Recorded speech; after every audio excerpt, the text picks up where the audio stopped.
Hi everyone, it's Scott Whitney and welcome to another episode of Straight to You.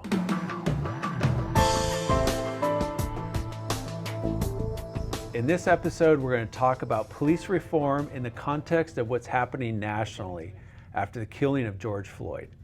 For much of our country's history, police departments enforce the status quo of discrimination.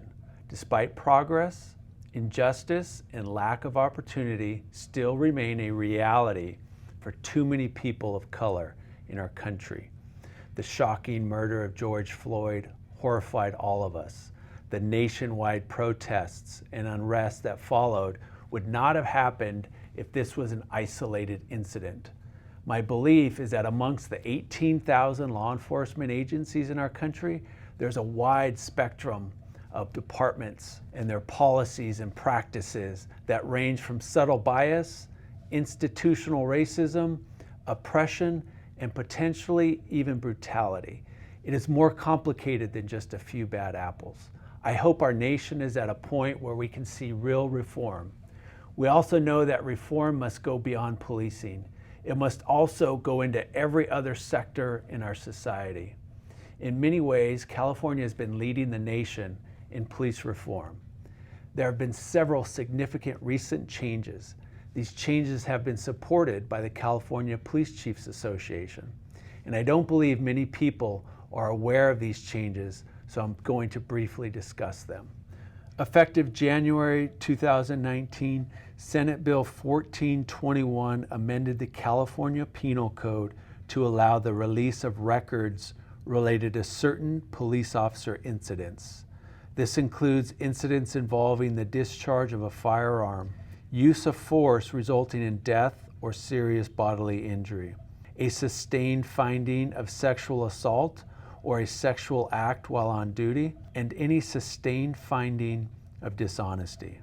For more than 40 years, under California law, these records had previously been considered confidential, and our department is fully compliant with this new law. Assembly Bill 748, which became effective as of July 2019, also substantially changed the law regarding confidentiality of police officer personnel records. This requires law enforcement agencies to release video and audio recordings of officer-involved shootings, as well as incidents in which the use of force results in great bodily injury or death. Assembly Bill 392, which became effective as of January 2020, redefines the circumstances under which the use of lethal force by a police officer is considered justifiable. It changed the standard for when lethal force can be used. Without going into too many of the details, this new law made California one of the states with the strongest laws regarding police use of force. Senate Bill 230 becomes effective as of January 2021. This new law requires police departments to have use of force policies that have guidelines on the use of force, that utilize de-escalation techniques when feasible, that have specific guidelines for deadly force, that require officers to report potential excessive force, and many other criteria. The California Racial and Identity Profiling Act, also known as Ripa, goes into effect in Oxnard in 2022. This law requires police departments to submit annual reports to the Attorney General on pedestrian and traffic stops. These reports must include the reason for the stop, the result of the stop, and the perceived race or ethnicity, gender, and approximate age of the person stopped. Significant recent changes have been made in California toward police reform. I've also seen and participated in many positive changes and improvements within the Oxnard Police Department over my 30 years. Those of you that know me know that I stand with the Black community. Our police department stands with the Black community.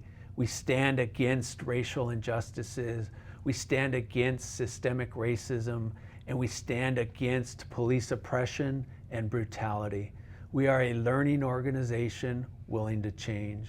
We will work with any individual and any group that's seeking positive change. I'll be talking more about some of my ideas at a virtual panel discussion on July 1st from 6 to 8 p.m. and you can watch it on YouTube, Facebook, or our city channel. I strongly believe in community engagement, neighborhood problem solving, and partnerships with our residents. When we hire from within our community and when we're connected with our residents, we're less likely to have overreactions or bad outcomes. We recognize that our community not only wants us to reduce crime, but they expect us to treat them with dignity and respect, and we can do both. It's one of the things that I've been most proud of at our department.